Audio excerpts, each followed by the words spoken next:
열왕기상 이 8장의 말씀은 솔로몬이 예루살렘 성전을 다 짓고 나서 이제 성전 봉헌식을 했을 때 기도문이에요. 그 기도문 중에서 한 세 절만 함께 이제 읽었습니다. 오늘 첫 번째 이제 말씀은요, 다윗의 마음이에요. 다윗은 왕으로 있으면서 원래 이 성막이 처음에 움직이도록 이렇게 설계되어 있었어요.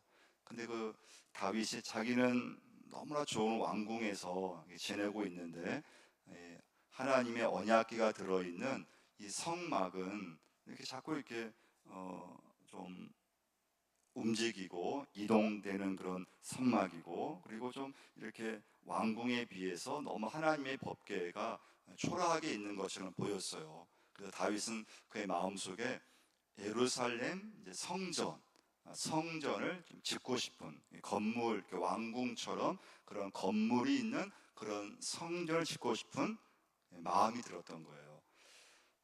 이제 하나님의 이제 구원 계획에서 중요한 건 십자가라고 그랬잖아요. 그 십자가 사건을 통해서 여러분과 저의 지금 구원이 이루어지는데, 근데 십자가 사건이 오기까지 구약에서 보시면 유월절이 이제 중요한 절기가 돼요. 유월절의 이제 핵심은 1년 된 어린 양의 피를 이제 문설주와 이스라엘 집에 뿌리는 거잖아요. 근데 예수님을 우리가 뭐라고 상징하는가 하면 하나님의 어린 양이라고 그러잖아요. 하나님의 어린 양이신 예수, 그 예수님께 십자가에서 피를 흘리셔서 우리가 구원받게 됐는데, 그 예수님의 십자가 사건 이전까지는 한 1500년간 유월절을 지켰어요. 그리고 그 유월절을 지킴에 있어서 중요한 이제 지금으로 말하면 교회 같은 곳이 성막이에요. 성막. 근데 그때 성막은 움직이게끔 이렇게 이제 만들어졌어요. 여호수아서 3장 6절, PPT 한번 6번 한번 예루살렘 성전 천년 그 표에 보시면 성경 한번 찾아볼까? 여호수아 3장 6절 한번 찾아보겠습니다. 여호수아 3장 6절 한번 같이 한번 읽어보겠습니다. 여호수아가 또 제왕들에게 말하 이르되 언약궤를 메고 백성에 앞서 건너라 하며 그 언약궤를 메고 백성에 앞서 나아가니라. 그래서 이 구약에서의 그 이제 성막, 그 하나님의 언약궤, 이건 이제 운반할 수 있고, 그럼 누가 운반했느냐? 레위 지파 사람들이 운반을 했습니다. 근데 이제 다윗은 하나님에 대한 마음이 좀 강했기 때문에 그 이전 사람들은 아무런 관심이 없었어요. 그런데 다윗은 그 하나님의 법궤를 좀 이렇게 잘 모시고 싶은 그런 마음이 들었어요. 하나님이 이 성전 건축을 허락을 하시죠. 역대하 28장 10절 말씀인데요. 여호와께서 너를 택하여 성전의 건물을 건축하게 하셨으니 힘써 행할지니라 하니라. 다윗이 이르되 여호와의 손이 내게 임하여 이 모든 일의 설계를 그려 나에게 알려주니라. 자, 그래서 이제 하나님 허락을 하셨어요. 근데 세 가지 조건을 달았어요. 첫 번째 조건은 하나님이 주신 설계도대로 만들라는 거예요. 두 번째, 다윗은 준비만 하라는 거예요. 왜냐하면 다윗은 전쟁을 많이 해서 피를 많이 흘렸어요. 그래서 다윗은 준비만 하고 아들 때, 그 솔로몬 때 이제 성전을 완성하게 돼요. 그래서 하나님은 이 다윗의 마음을 받으심으로써 이제 움직이는 성막 500년을 끝내게 되고 예루살렘 성전 1000년을 이제 십자가 사건 이전까지 쭉 하나님을 예배하는 그런 이제 장소, 하나님 임재의 그런 장소로 쓰임 받게 돼요. 그럼 두 번째, 자 그러면 이제 우리가 이제 구약 성경 읽어보시면 하나님이 한 나라를 택하셨어요. 그게 이제 이스라엘이라는 나라예요. 택하신 이유는 무엇인가 하면 그 한 나라를 통해서 모든 민족이 구원받는 방법을 알려주기 위해서 한 나라를 택해서 이제 모델을 우리에게 보여주신 거였어요. 그래서 이제 이스라엘이 처음부터 나라가 된 건 아니라 그랬잖아요. 그래서 창세기 12장에 보면 이제 아브라함이라는 사람이 나오고 또 아브라함 아들 이삭 이야기가 나오고 그때까지만 해도 한 가정 이야기예요. 숫자가 많지 않았어요. 근데 하나님께서 이제 아브라함, 이삭, 야곱의 12아들 중에서 요셉이 이제 형들한테 미움받아서 팔려서 어디로 갑니까?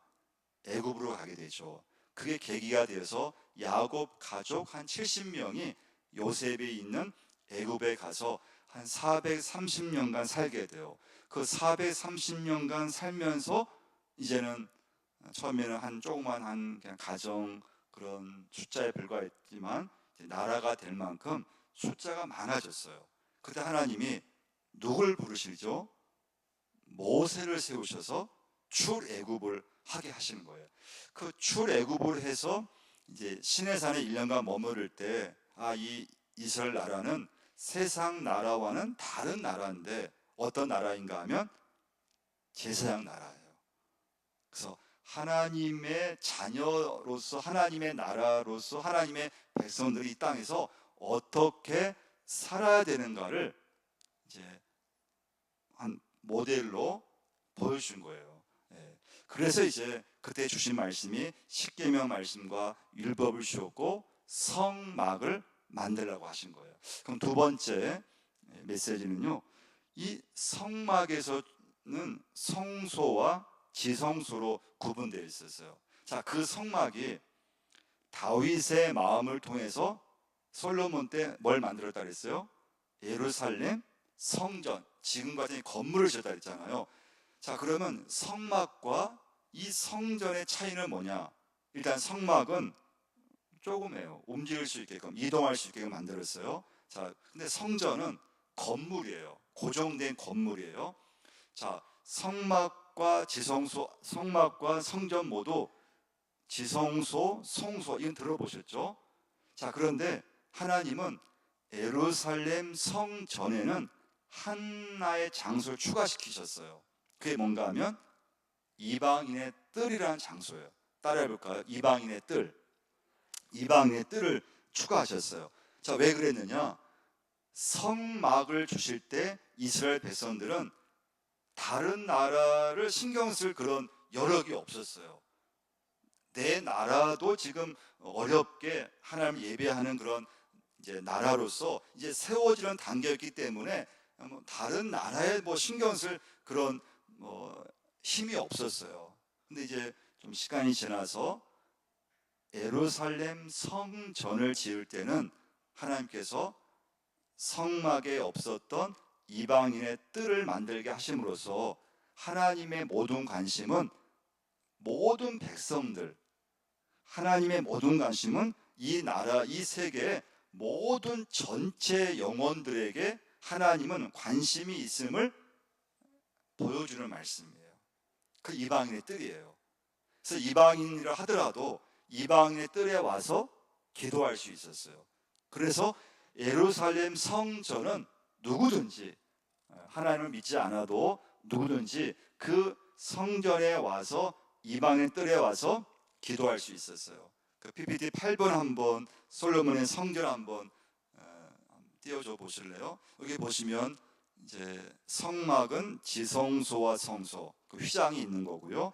근데 예루살렘 성전에 보시면 지성소와 성소와 더불어서 이방인의 뜰을 하나님께서 만들라고 하신 거예요. 그러니까 이방인들은 지성소와 성소에는 들어갈 수 없었어요.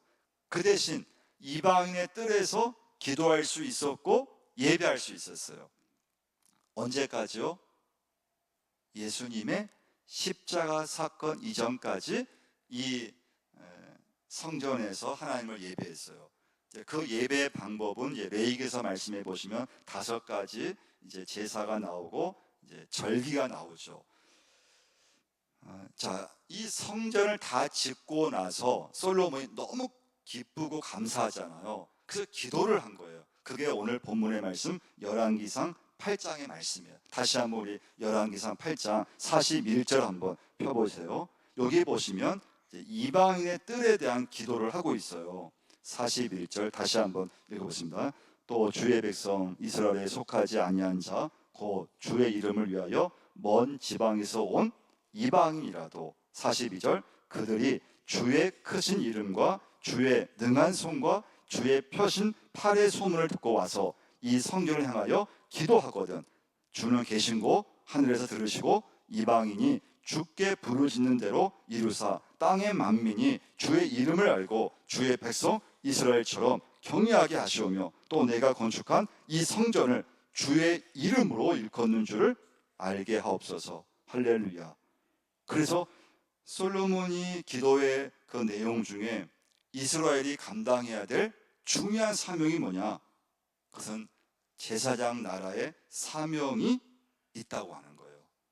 하나님의 관심은 모든 백성들에게 있는 것이고 그 모든 백성들에게 하나님의 말씀과 하나님의 나라를 가르쳐야 될 사명이 이스라엘에게 주어져 있다고 하는 거예요.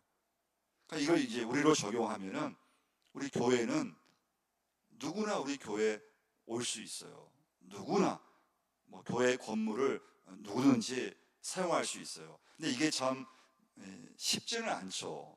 그걸 이거 교회 건물이고 또 그런데 믿지 않는 사람들이 와서 쓴다거나 그러면은 교회 관리라든가 또 여러 가지 면에서 좀 어려운 점도 있어요. 근데 아무튼 여러분과 제가 교회라고 했을 때 그 교회는 성교적인 개념을 꼭 갖고 계셔야 돼요.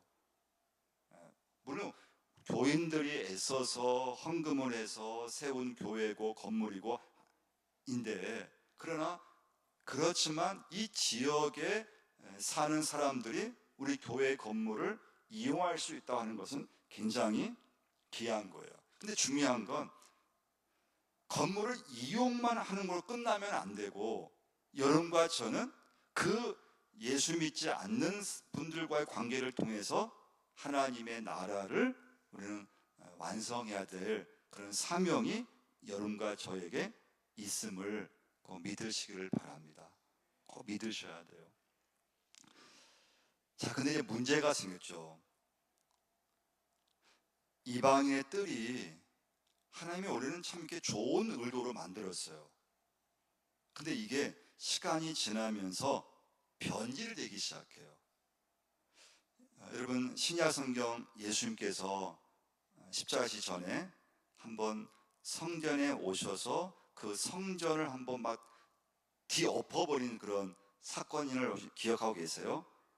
예수님이 그런 분이 아니신데 이 성전에서 장사하는 사람들을 그냥 막 상을 그냥 막 뒤엎어버렸어요. 그 이유가 있어요.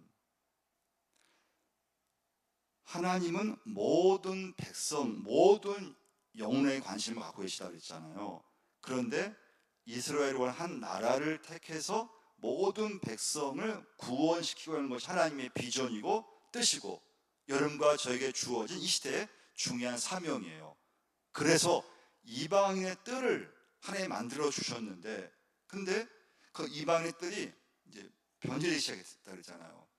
왜냐하면 이방인들은 와서 기도만 하고 아무런 그런 성전의 개념에서 보면 도움이 안 되는 거예요. 유대인들은 성소에 와서 예배드리고 뭔가 헌물을 하고 희생 제물을 바치고 성전세를 내는데 이방인들은 그냥 맨몸으로 와서 기도하고 근데 그게 사실은 귀한 건데 이 예루살렘 성전에 있는 사람들이 보기에는 이게 도움이 안 된다고 하는 인간적인 생각을 하게 된 거예요.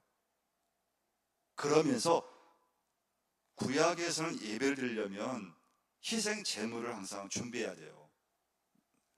내가 기르던 소라든가 양이라든가 하여튼 희생 제물을 가져가야 돼요. 와야 돼요. 근데 이제 디아스포라 유대인들 멀리 사는 바벨론 포로로 잡혀갔다가 다시 고향을 돌아오지 못한 그 나라에 남아 있는 사람들이 있었잖아요. 구약 시대는 예배 드릴 때 절기시킬 때 예루살렘 성전에 와야 되잖아요. 그러면 그 먼 나라에서 희생 제물을 갖고 올 수가 없는 거예요. 그래서 먼 지방에 먼 나라에 사는 유대인들은 그냥 몸으로 와서 돈만 가지고 와서 이 성전 그 바로 앞에서 이방인의 뜰에서 희생 제물을 살 수가 있었어요.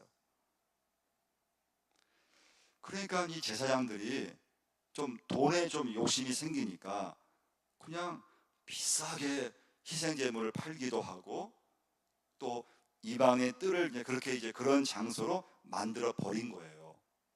그래서 예수님께서 와서 보니까 이게 구약에 있는 말씀과 하나님 말씀과는 너무 이 성전이 변절이 되어버린 거예요. 그래서 예수님께서 성전을 청결하게 만드세요. PPT 9번 한번 띄워주시고요. 이 말씀 한번 찾아보겠어요. 마태복음 21장 12절을 한번 찾아보겠습니다. 마태복음 21장 12절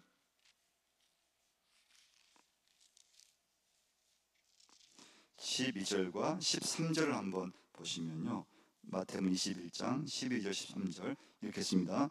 예수께서 성전에 들어가사 성전 안에서 매매하는 모든 사람들을 내쫓으시며 돈 바꾸는 사람들의 상과 비둘기 파는 사람들의 의자를 둘러 엎으시고 그들에게 이르시되 기록된 바 내 집은 기도하는 집이라 일컬음을 받으리라 하였거늘 너희는 강도의 소굴을 만드는도다 하시니라. 그러니까 여러분과 제가 이제 교회를 섬긴다고 했을 때 중요한 건 하나님 말씀에 의지해서 섬기려고 하셔야 돼요.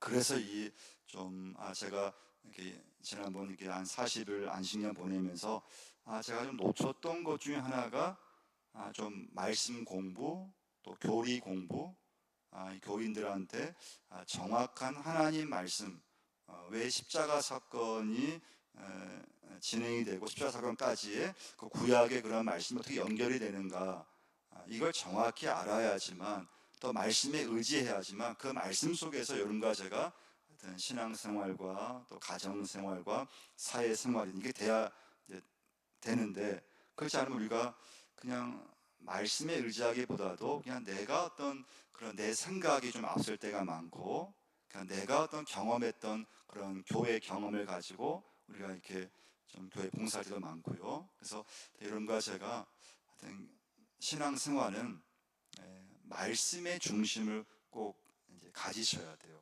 말씀의 중심을 갖고 인간의 생각으로 접근하면 안 되고 하나님이 오늘 우리 시대 속에서 여러분과 저에게 원하시는 것이 무엇일까? 하나님이 우리 교회 또 이 성전과 또 이 비전센터와 이런 건물을 통해서 하나님은 뭘 원하시는가? 이때 중요한 건 하나님의 관심은 모든 영혼들이라고 하는 거, 모든 백성들. 그래서 여러분과 저도 물론 교회 주인은 우리 교인들이죠. 교인들이 헌신한 거고 건물을 세운 거고 그렇지만 성교 개념으로는 넓혀야 된다는 거예요. 우리끼리의 우리 공간만 되면 안 되고 하나님의 관심은 모든 영혼이기 때문에 어떻게 하든지 그들이 이 하나님의 성전에 올 수 있게끔 발을 담글 수 있게끔 그런 어떤 이제 관계를 여러분과 제가 맺어야 됩니다. 세 번째, 자 그러면 이제 다시 한번 보시면 교회라 지금 교회가 있어요. 근데 교회라고 하는 것을 쭉 거슬러 올라갔더니 처음에는 성막을 하나님께서 주셨어요. 그 성막은 그냥 이렇게 운반해. 그러니까 이스라엘 백성이 광야 행군할 때 그 12지파의 중심에 성막을 보고 이제 움직였다 그랬잖아요. 진행했다 그랬잖아요. 근데 다윗의 마음속에 자신은 왕궁에 있는데 하나님의 법궤가 들어있는 이 성막이 그냥 이렇게 운반되고 이동식 그런 성막임을 보고 마음이 좀 아팠다 그랬잖아요. 그래서 감동이 돼서 하나님께 지금의 이런 건물처럼 성전을 짓고 싶다 그랬어요.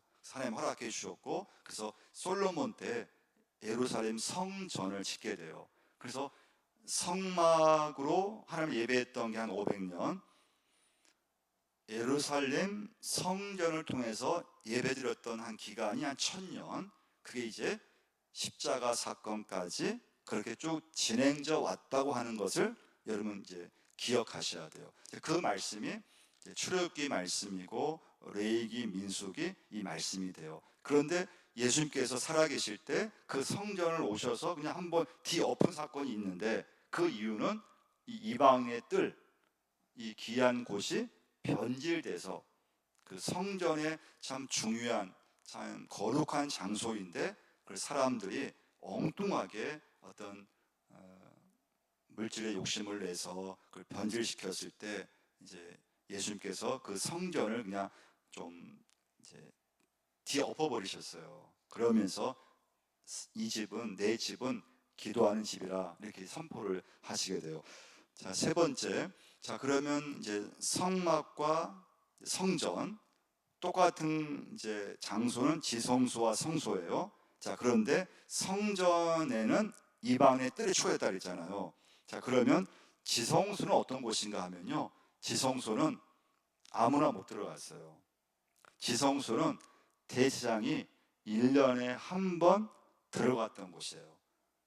그럼 왜 1년에 한 번 들어갔는가 하면 그걸 대속죄일이라고 해요. 7월 10일 날 들어가요. 그 이유는 이스라엘 사람들의 모든 죄를 하나님 앞에 사함받는 날이에요.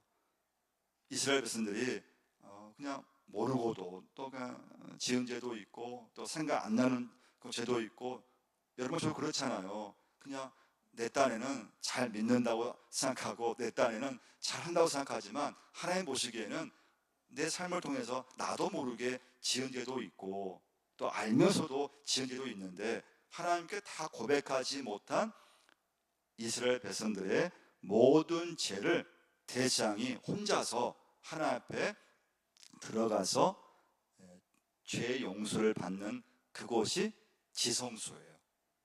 그래서 하나님이 그 대제사장의 그 해 죄를 용서해 주시면 제사장이 죽지 않고 나올 수 있었어요.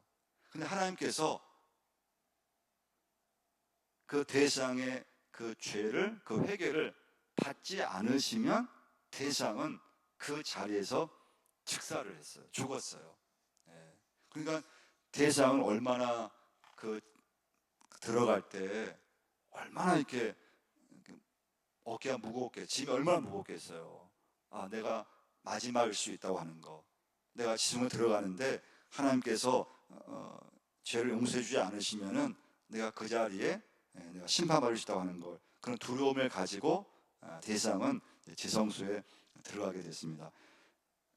레위기 16장 34절에 기록되어 있는데요, 이스라엘 자손의 모든 죄를 위하여 1년에 한 번 속죄할 것이니라. 아론이 여호와께서 모세에게 명령하신 대로 행하니라.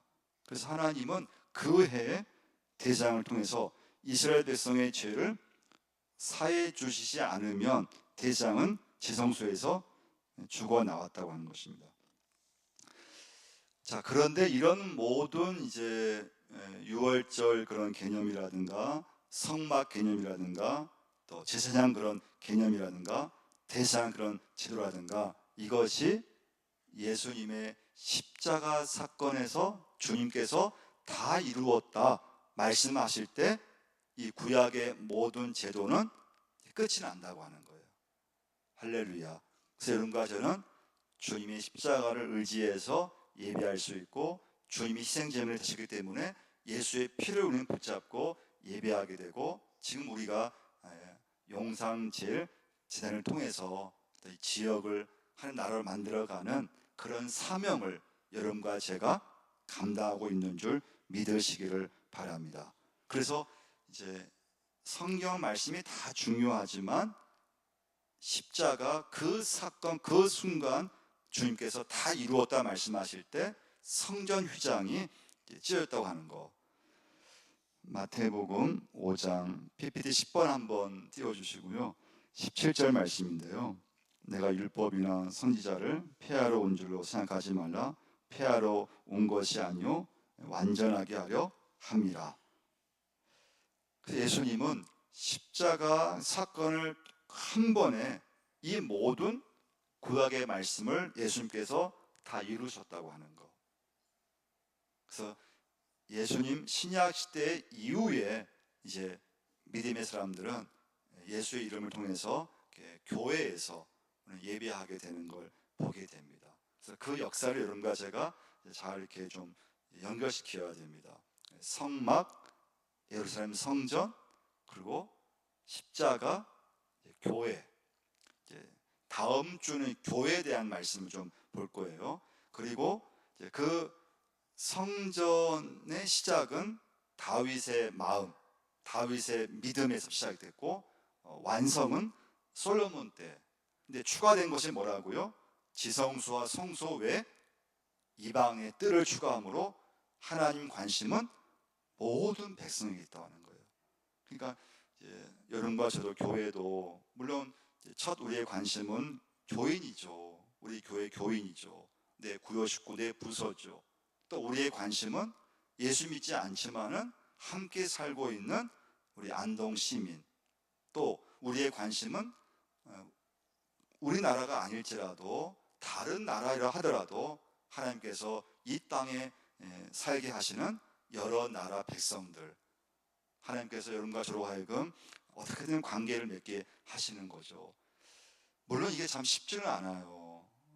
어떤 분들은 아니 우리도 지금 전도하기 어렵고, 아니 우리가 먼저 예수 믿는 말씀하는 분도 있고, 나 살기도 지금 힘들고 어려운데, 내 가정도 지금 먹고 살기 힘들고 만만치 않은데 다른 사람과 어떻게 관심 가지느냐, 이렇게 말씀할 수 있고, 그 현실을 인정해야 됩니다. 그건 무시하자는 말씀은 아니에요.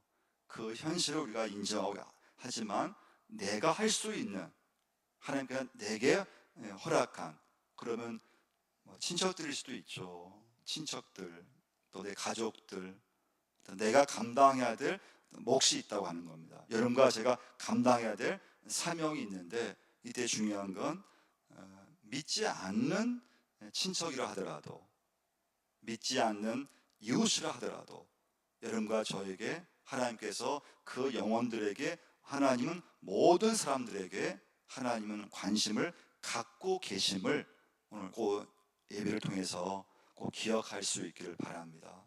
그래서 교회라고 하는 건 꼭 믿는 사람만 오는 것이 아니고, 이 교회 건물은 믿지 않는 사람들도 누구든 올 수 있다고 하는 거, 이게 성경적 개념인데, 이게 이제 또 사람마다, 또 때로는 목회자마다 좀 다를 수는 있어요. 그래서 아예 믿지 않는 사람들은 아예 또 오지 못해 하기도 하고, 아예 믿지 않는 사람들은 교회 건물을 이용하지 못하게끔 하기도 하지만, 성경 말씀 보면은, 성경적 관심을 보면은 믿지 않는 사람이라 하더라도 하나님의 성전을 모임의 장소든 하고 싶을 때, 여러분과 제가 성교적 개념에서 보면은 예루살렘 성전도 이방의 뜰을 만들게 하심으로 누구든지 거기 와서 기도할 수 있게끔, 또 어떤 모임을 가질 수 있게끔 했다고 하는 것을 꼭 기억하셔야 됩니다. 마지막 네 번째는 도피성. 여러분 들어보셨어요? 도피성. 구약에서 이제 하나님께서는 이 도피성 제도를 만들어 주셨어요. 쉽게 말하면 피난처예요. 피난처. 근데 어떤 피난처인가 하면, 사람을 죽였는데 고의로 죽인 것이 아니고 실수로, 나무를, 도끼로 이렇게 나무를 이렇게 베다가 이제 도끼 날이 이렇게 좀 삐 나올 수가 있잖아요. 그래서 나는 그냥 같이 도끼를 했는데 그 도끼 날이 다른 사람한테 이렇게 빠져나가서 그 사람이 맞고 죽었다든지, 아무튼 사람이 죽었는데 이 고의가 아니고 실수로 사람을 죽였을 때 그 사람이 도피성에 오면은 죽이지 않아, 죄를 묻지 않았어요. 이 도피성 한 6개 정도가 이스라엘에 있었어요. 근데 이제 요새 이제 고민은 그거죠. 그럼 이 사람이 왔는데, 이 사람이 그 살인이 사람을 죽였는데 이게 고의적인 살인이냐, 아니면은 진짜 실수로 죽였느냐, 이건 이제 장로들이 재판을 했어요. 재판을 해서 이 사람이 정말 실수로 사람을 죽였다는 것을 이제 확인하게 되면은 도피성에서 살게 했어요. 그러면 언제까지 살게 했을까? 언제 살 수 있을까요? 내가 원하면 도피성에 다 나올 수 있을까요? 그 당시에 대제사장이 죽으면은 도피성에 있는 사람들이 다 나올 수가 있었어요. 그러면 도피성에 있는 사람들은 가장 원하는 게 뭘까요? 대제사장이 죽어야 돼요. 빨리 돌아가셔야지만 자기가 그 도피성에서 나올 수 있었어요. 민수기서 한번 찾아볼까요? 민수기서 35장 11절 한번 찾아보겠습니다. 민수기서 35장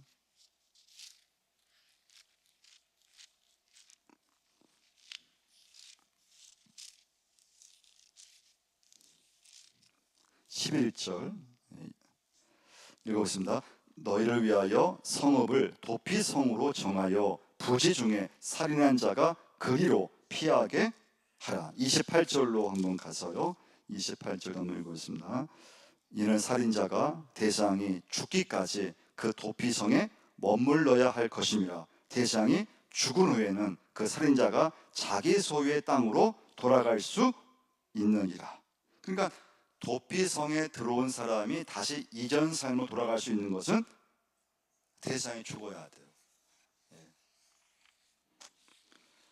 오늘 말씀 끝입니다.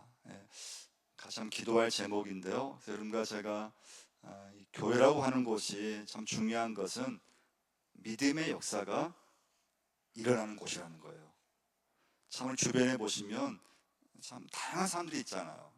예수를 믿는 사람도 있고 안 믿는 사람도 있고 또 같은 지역에 사는 사람도 있고 같은 직장에 다니는 사람도 있고 또 나이도 다 다르고 또 살다 보면은 또 문제도 생기고 아픔도 생기고 또 몸이 아프기도 하고 사건도 생기고 참 많은 일들이 일어나요.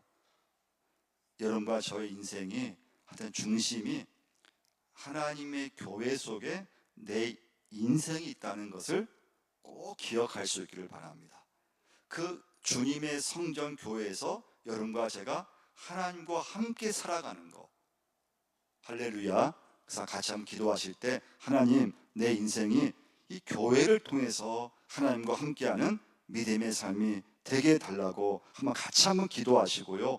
믿음의 역사가 일어나게 해달라고 가정 속에 또 지금 이 시대 속에서 내 믿음 속에서 하나님 참 많은 그런 일들이 일어나는데 하나님께서 그 일을 통해서 믿음의 역사, 말씀의 역사가 일어나게 해달라고 하나님의 자녀로 하나님 예배하는 삶으로 살게 해달라고 또 주님을 내 삶의 주인으로 이 시간에 모실 수 있게 해달라고 믿음을 달라고 함께 한번 기도하겠습니다.